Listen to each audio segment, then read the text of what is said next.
Hi, in this next three clips I will be addressing the topic of equality and non-discrimination.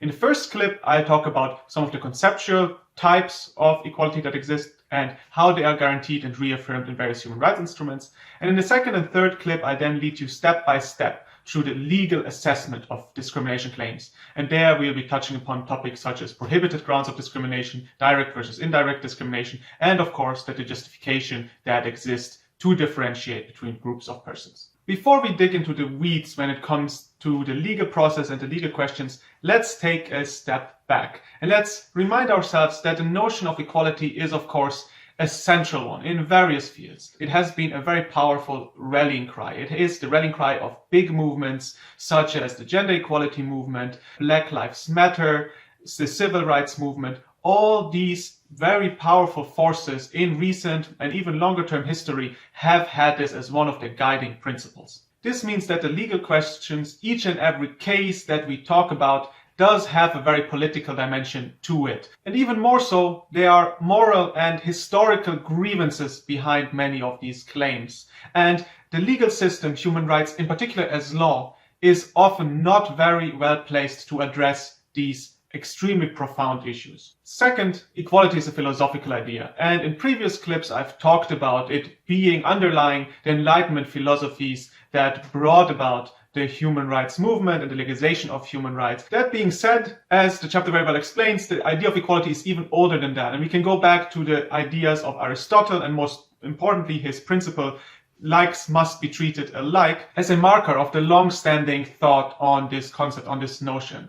And even more so, it's something, if we think about this maxim in particular, it's something that we try to live up in our everyday lives. So there is this very quotidian aspect to equality too, where people, whether they are now politically engaged or mobilized or whether they just lead their regular lives, will be using the notion of equality habitually in all kinds of questions. With that being said, let's get indeed to the first main conceptual distinction that we can draw here, and which I think is very useful also as we go forward. On the one hand, we have the notion, indeed Aristotelian notion of formal equality. Likes must be treated alike. And it's probably our most basic understanding of equality, and it is a very powerful one even today if we think about all kinds of topics ranging from equal pay to the conduct of police and police violence. Nobody, no group should be treated with more force than another, or even if we think about the right and access to housing, no particular group should be discriminated in getting access to social housing or having disproportionate rents. You can see and probably think of many other examples like these. That being said, there is a limit to what formal equality can achieve.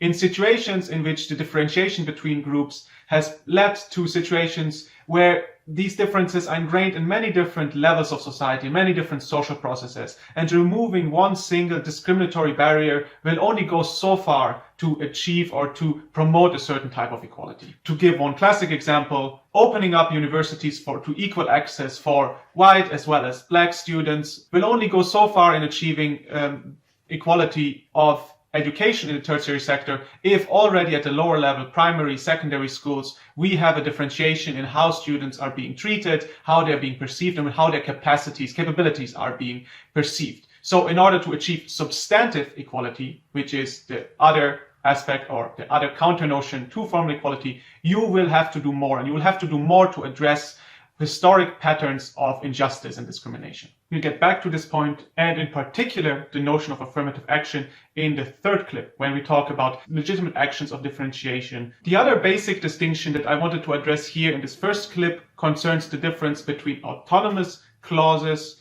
of non-discrimination versus subordinate clauses of discrimination. Here obviously we are thoroughly already in the legal realm and in sort of the way that the instruments specifically work. While this all may sound complicated, this is actually quite simple distinction. Subordinate equality or non-discrimination clauses have a notion of equality that is bound to what is specific in the instrument, so the rights that are established therein. And indeed, a subordinate anti-discrimination clause will have to be invoked in conjunction or in relation to one other right in a specific instrument. For example, if you rely on Article 2.1 of the ICPR, and I'll get to it in a second, you will have to invoke another right, such as, for example, the freedom of assembly, to make the point that here this anti-discrimination clause is being violated. Indeed, if you look at the provision, it will tell you that the state parties undertake to respect and to ensure to all individuals within the territory and jurisdiction the rights concerned in the present charter. So that's the subordination, the kind of connection or relation to other rights that is established in this clause. On the other hand, we have the autonomous clause, and this is where Article 26, for example, of the ICCPR comes in,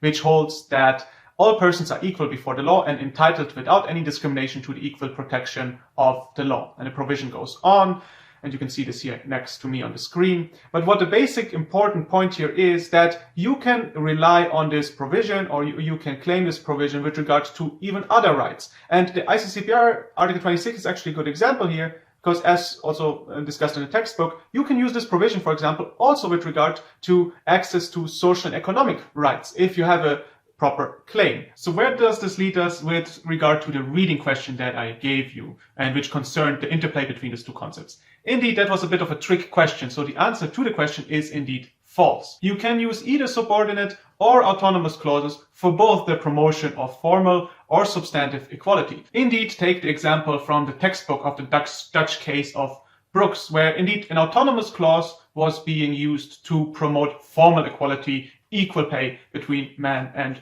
women. At the same time, you can also use a subordinate clause. Think, for example, of Article 2.2 of the ICESCR to promote substantive equality, for example, with regard to the right of education. Imagine, for example, an ethnic minority or members of an ethnic minority are not being guaranteed equal access to school in reality, in effect, and that obviously will have to be remedied, and you will have to fully achieve this, including through substantive equality measures, to live up to that standard set out in the subordinate anti-discrimination clause. This finishes the first video. I'll now move on to the legal steps that are required to assess anti-discrimination and equality claims.